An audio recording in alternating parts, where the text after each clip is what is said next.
From a combat perspective, I always, and I still feel like the meat and potatoes of any God of War game is combat.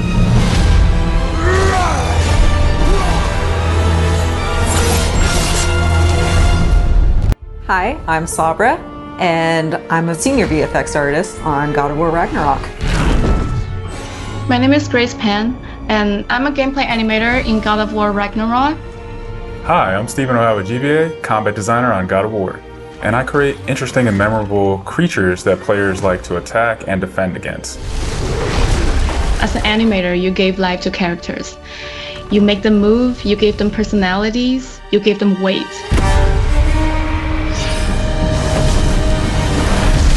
My role as a VFX artist is to put the power behind a move. You are in control of fire and earth and water and wind. Whether you are throwing your axe or on the receiving end of an enemy spell, VFX is what really gives the movement and the danger to every move that a character or enemy makes. I work really closely with the design team and the tech art team on this project specifically. We actually work a lot with camera, along with the guidance of our great camera team, so I find myself doing fight choreography sometimes. One of the most challenging parts about being a combat designer isn't the technical implementation of creating a creature, but it's really navigating that line between frustrating and engaging. We want to make something that makes players lean forward and focus and really try hard against an enemy and feel good about overcoming that, but we don't want to make them feel defeated if they can't figure something out. Engaging. The community cry out for more mini bosses, bigger creatures, and enemy variety, and this time we really leaned into that. So in God of War Ragnarok, you're going to be traveling to all 9 realms, and each realm is going to have like its own theme of enemies that are very unique to that space. For example, in Alfheim, we're familiar with the Dark Elves, but this time around we're going to be fighting Light Elves, such as the Light Elf Warrior. One of the key learnings from the last God of War game is we don't have to think about the camera and how close combat is going to feel. We already have that knowledge, so we can build upon the close camera that we have, and we can iterate on enemies, creating more interesting scenarios. You see Atreus moving more independently on his own as a companion. In regards to VFX for Kratos, I think what the players really love is the powerfulness of it. When you are playing as Kratos, you really do feel like the God of War. And moving into Ragnarok, we want to really make something bigger, make it stronger, make it more of a spectacle. You want them to be like, oh my gosh, I didn't know that the Blades of Chaos could get even better, but look at that. So as Kratos gets more powerful, he's going to have access to newer combos and newer abilities that will increase the combat depth of each weapon. For the Blades, one of the moves that I've really enjoyed from previous God of Wars is the combat grapple, and we're going to be bringing that with a new twist. I'm very excited for players to try the blade grapple traversal moves. That brings so much more speed into the movement and the dynamic feel to it. One of the ways we've expanded Kratos combat this time around is we've given more utility and choice to the shield loadout. If you are a parry person, you could really go for a shield that gears towards parrying. If you're a big blocker, then you could choose a shield that will really match your playstyle. One new mechanic or element that I'm really excited about is these combo finishers. Building up the stun meter this time around is going to lead to different ways to basically decapitate the enemy. Another feature that we've added for Kratos is his new pre-fall attacks. You could jump off a ledge, slam down on him. It's super engaging, and as Kratos, now that you have so much mobility and that you can also take advantage of that verticality, I think it just adds such another interesting layer to a fight. In God of War Ragnarok, we've enhanced the Kratos and Atreus duo. He's got alongside you, sometimes even surprise you with his combo abilities too. Actions that you'll see Atreus do leverage the fact that he's older now, he's bigger now. And he's different from Kratos, so his magic has a different flavor.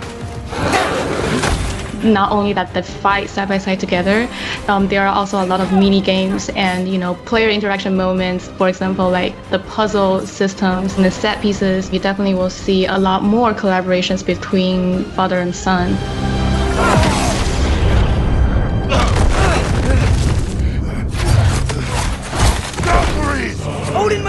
there! There's so much that goes into building a big set piece. You basically iterate and iterate and iterate, and it takes testing and just seeing what works to really figure out the personality of something. Basically, every department gives it their all to make things really spectacular. There were a lot of different times that I would look back at God of War games just through the ages before 2018. There were so many amazing, huge boss fights and set pieces that it was a huge inspiration for me on my time on this project. For the old father! Our design philosophy for creating new and memorable enemies is basically making them a combat puzzle, similar to like chess, and focusing on the chess pieces. Each piece has its own theme and its own use. You need to be able to see what's happening in an instant and be able to react as the player. Or we'll add the different rings, such as what we did in the last game, that lets you know that this attack is unblockable, you need to dodge it. There.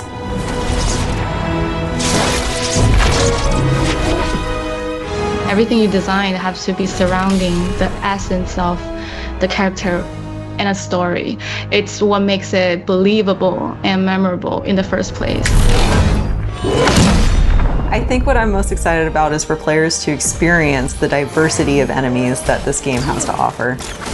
You will be fighting everything from small little creatures to things that will take up the entire screen. All of their designs run the gamut. I think each one looks so much different from the next one, and each of them have their own play styles and their own little fantasies that go into it.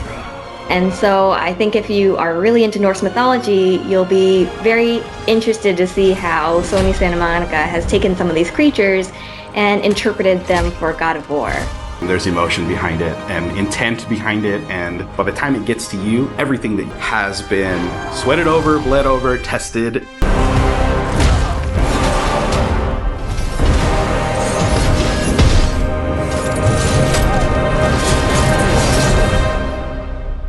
I know you. God Killer. What is it you want from me? Is it a god of war you came to find? You don't really want war, do you, Kratos? All that blood on your hands, on your son's hands. What is it you will not tell me? I can't talk about it, but I just need you to trust me. We follow your every whim. But you don't believe in any of it. And still I follow. Because all that matters is that you are safe. But that's not all that matters. Who's keeping you safe? I do not need you to protect me. You sure about that? Pretender god! For the old father! Death can have me when it earns me.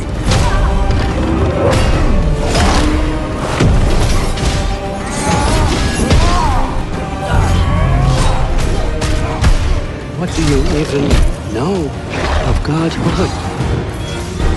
In your lifetimes, has anyone ever worshipped you? Ever prayed to you? Can you even imagine that kind of love? No!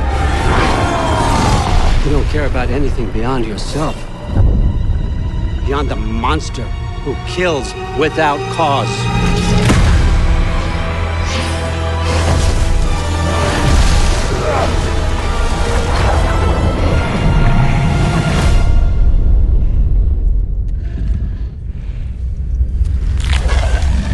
Fate only binds you if you let it.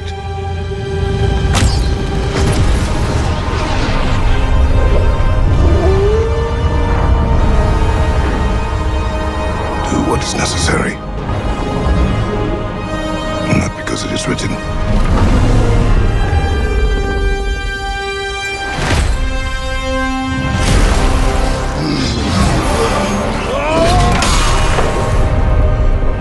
We will make our own destiny.